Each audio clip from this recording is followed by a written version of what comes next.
നമസ്കാരം. പ്രധാന വാർത്തകൾ.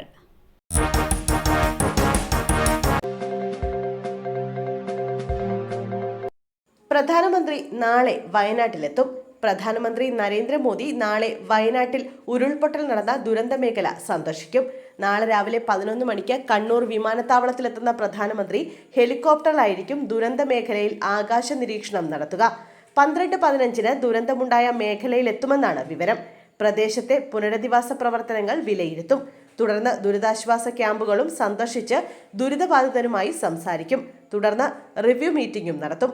അതേസമയം പ്രധാനമന്ത്രിയുടെ വരവിൽ മുണ്ടക്കൈ ചൂരൽമല ഉരുൾപൊട്ടൽ ദേശീയ ദുരന്തമായി പ്രഖ്യാപിക്കുമെന്നാണ് കരുതുന്നതെന്ന് മന്ത്രി PM മുഹമ്മദ് റിയാസ് പറഞ്ഞു.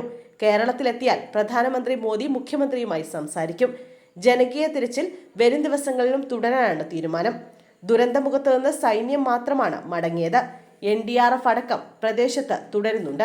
ദുരന്ത സമയത്ത് പ്രതിപക്ഷത്തിന്റെ ഭാഗത്തു നിന്നും മികച്ച സഹകരണം ലഭിച്ചെന്നും എല്ലാവരും ഒത്തൊരുമിച്ച് പ്രവർത്തിച്ചുവെന്നും റിയാസ് പ്രതികരിച്ചു. ദില്ലി മദ്യനയ കേസ്. മനീഷ് സിസോദിക്ക് ജാമ്യം. ദില്ലി മദ്യനയ അഴിമതി കേസിൽ ഡൽഹി മുൻ ഉപമുഖ്യമന്ത്രി മനീഷ് സിസോദിക്ക് ജാമ്യം. 16 മാസമായി ജയിലിൽ കഴിയുന്ന സിസോദിക്ക് സുപ്രീം കോടതിയാണ് ജാമ്യം അനുവദിച്ചത്. CBI ED കേസുകളിലാണ് ജാമ്യം ലഭിച്ചത്. വിചാരണ നടപടികൾ വൈകുന്ന സാഹചര്യത്തിലാണ് ജാമ്യം. അഡീഷണൽ സോളിസിറ്ററിന്റെ വാദങ്ങളിൽ പരസ്പര വൈരുദ്ധ്യമെന്നും സുപ്രീം കോടതി ചൂണ്ടിക്കാട്ടി. ജൂലൈ 3-ന് നൽകിയ കുറ്റപത്രത്തിന് മുമ്പ് വിചാരണ ആരംഭിക്കുന്നത് എങ്ങനെയാണ്? അനിശ്ചിതകാലത്തേക്ക് മനീഷ് സിസോദിയെ ജയിലിൽ അടയ്ക്കേണ്ട കാര്യമില്ലെന്നും സുപ്രീം കോടതി പറഞ്ഞു. മനീഷ് സിസോദ തെളിവ് നശിപ്പിക്കാൻ സാധ്യതയുണ്ടെന്ന വാദം സുപ്രീം കോടതി തള്ളി.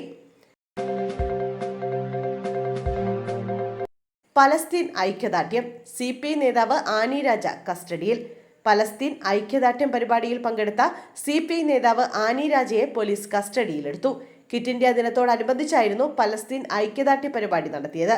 ഖാൻ മാർക്കറ്റ് പരിസരത്ത് വെച്ചാണ് ആനി രാജയെ ദില്ലി പോലീസ് കസ്റ്റഡിയിലെടുത്തത്. ശബരിമല മേൽശാന്തി നിയമനം. ദേവസ്വം ബോർഡിനും സർക്കാരിനും സുപ്രീം കോടതി നോട്ടീസ്. ശബരിമലയിലെ മേൽശാന്തി നിയമനത്തിൽ ഇടപെടലുമായി സുപ്രീം കോടതി. ഹൈക്കോടതി വിധിക്കെതിരായ ഹർജിയിൽ തിരുവിതാംകൂർ ദേവസ്വം ബോർഡിനും സംസ്ഥാന സർക്കാരിനും സുപ്രീം കോടതി നോട്ടീസ് നൽകി.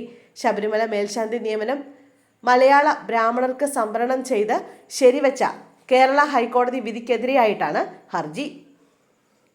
അവർണ വിഭാഗത്തിലെ ശാന്തിക്കാരായ TL സിജിത്ത്, PR വിജീഷ് എന്നിവർ സമർപ്പിച്ച ഹർജിയിലാണ് നോട്ടീസ്. നിയമസഭ സർവകലാശാല മുൻ vice chancellor professor doctor Mohan Gopal ഹർജിക്കാർക്ക് വേണ്ടി ഹാജരായി. വയനാടിന് പുറമെ മറ്റ് 3 ജില്ലകളിൽ കൂടി പ്രകമ്പനം. അസാധാരണ ശബ്ദം കേട്ടത് ഏതാണ്ട് ഒരേ സമയത്ത്. വയനാടിന് പുറമെ കോഴിക്കോട്, മലപ്പുറം, പാലക്കാട് ജില്ലകളിലും മുഴക്കവും അസാധാരണ ശബ്ദവും കേട്ടതായി നാട്ടുകാർ. രാവിലെ 10:15ഓടെയാണ് സംഭവമുണ്ടായത്. സാധാരണമായ ശബ്ദത്തിനൊപ്പം ഭൂമിക്ക് വിറയലും അനുഭവപ്പെട്ടതായി നാട്ടുകാർ പറഞ്ഞു. എന്തോ എടുത്തിടുന്ന പോലെയുള്ള ശബ്ദമാണ് കേട്ടതെന്ന് നാട്ടുകാർ പറയുന്നു. അതേസമയം വയനാട്ടിൽ ഉണ്ടായത് ഭൂചലനമല്ലെന്നും ഭൂകമ്പമാപിനിയിൽ ഭൂചലനം രേഖപ്പെടുത്തിയിട്ടില്ലെന്നും നാഷണൽ സീസ്മോളജി സെന്റർ അറിയിച്ചിട്ടുണ്ട്. ശ്രീകാര്യം സൊസൈറ്റി മുക്ക് ജംഗ്ഷനിൽ യുവാവിന് വെട്ടേറ്റു. തിരുവനന്തപുരം ശ്രീകാര്യം പൗടിക്കോണം സൊസൈറ്റി മുക്ക് ജംഗ്ഷനിൽ യുവാവിന് വെട്ടേറ്റു. ഇന്ന് രാത്രി 8 മണിയോടുകൂടിയാണ് സംഭവം. കുറ്റിയാണി സ്വദേശിയായ ജോയിക്കാണ് വെട്ടേറ്റത്. ഇപ്പോൾ പൗടിക്കോണം സൊസൈറ്റി മുക്കിൽ വാടകയ്ക്ക് താമസിക്കുന്ന ജോയി നിരവധി കേസിലെ പ്രതിയാണെന്ന് പോലീസ് പറയുന്നു. കാപ്പ കേസിൽ ജയിൽവാസം കഴിഞ്ഞ 2 ദിവസം മുമ്പാണ് ജോയി പുറത്തിറങ്ങിയത്. കാറിൽ വന്ന അക്രമി സംഘം ജോയിയുടെ കാൽ വെട്ടി വേർപെടുത്തുകയായിരുന്നു. കുറ്റിയാണി സ്വദേശികളായ സജീറും അൻവറുമാണ് കൃത്യത്തിന് പിന്നിലെന്ന് സംശയിക്കുന്നതായി പോലീസ് പറഞ്ഞു. ശ്രീകാര്യം പോലീസ് അന്വേഷണം ആരംഭിച്ചു. യുവനടിയെ അധിക്ഷേപിച്ചെന്ന് പരാതി. യൂട്യൂബർ സൂരജ് പാലക്കാരൻ പോലീസ് കസ്റ്റഡിയിൽ. യുവനടിയെ യൂട്യൂബ് ചാനലിലൂടെ അധിക്ഷേപിച്ചെന്ന പരാതിയിൽ ബ്ലോഗർ സൂരജ് പാലക്കാരനെ പോലീസ് കസ്റ്റഡിയിലെടുത്തു. പാലാരിവട്ടം പോലീസാണ് സൂരജിനെ കസ്റ്റഡിയിലെടുത്തിരിക്കുന്നത്. 2022-ലും സമാനമായ കേസിൽ സൂരജ് പാലക്കാരനെ അറസ്റ്റ് ചെയ്തിരുന്നു.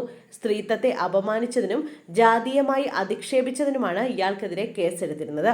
വീട്ടിലെത്തി പോലീസ് തെരച്ചിൽ നടത്തിയതിന് പിന്നാലെ സ്റ്റേഷനിലെത്തി കീഴടങ്ങിയ ഇയാൾ പിന്നീട് ജാമ്യത്തിലിറങ്ങുകയായിരുന്നു. ആലപ്പുഴയിൽ ചെള്ളുപനി, ജാഗ്രത പാലിക്കണമെന്ന് ആരോഗ്യവകുപ്പ്. ആലപ്പുഴ ജില്ലയിൽ ചെള്ളുപനി കേസുകൾ റിപ്പോർട്ട് ചെയ്ത സാഹചര്യത്തിൽ പ്രത്യേകം ശ്രദ്ധ പുലർത്തണമെന്ന് ജില്ലാ ആരോഗ്യ വിഭാഗം അറിയിച്ചു. ഓറിയൻഷ സുസുഗാമുഷി എന്ന ബാക്ടീരിയ മൂലമുണ്ടാകുന്ന പകർച്ചവ്യാധിയാണ് ചെള്ളുപനി. ചെറുജീവികളായ ചെല്ലുകളുടെ ലാർവദശയായ ചിഗർമൈറ്റുകൾ വഴിയാണ് മൃഗങ്ങളിൽ നിന്ന് മനുഷ്യരിലേക്ക് രോഗം പകരുന്നത്. എലി, അണ്ണാൻ, മുയൽ തുടങ്ങിയ കരണ്ട് തിന്നുന്ന ജീവികളിലാണ് ഇത് പൊതുവെ കാണപ്പെടുന്നത്. ചിഗർമൈറ്റ് കടിച്ച് 10 മുതൽ 12 ദിവസം കഴിയുമ്പോഴാണ് രോഗലക്ഷണങ്ങൾ പ്രത്യക്ഷപ്പെടുന്നത്.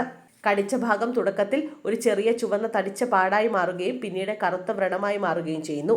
നീണ്ടു നിൽക്കുന്ന പനി, തലവേദന, കണ്ണു ചുവക്കൽ, കഴലവീക്കം, പേശിവേദന, വരണ്ട ചുമ എന്നിവയാണ് പ്രധാന ലക്ഷണങ്ങൾ.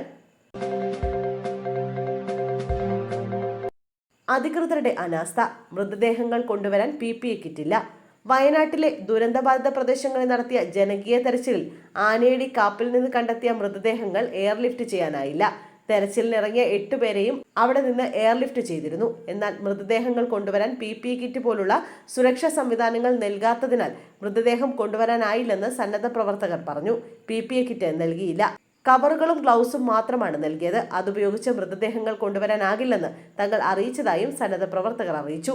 4 മൃതദേഹങ്ങളും ഇപ്പോഴും സൂചിപ്പാറയ്ക്ക് താഴെയുള്ള സ്ഥലത്ത് തന്നെയാണുള്ളത്. ഇവ അഴുകിയ നിലയിലാണെന്നും സന്നദ്ധ പ്രവർത്തകർ അറിയിച്ചു.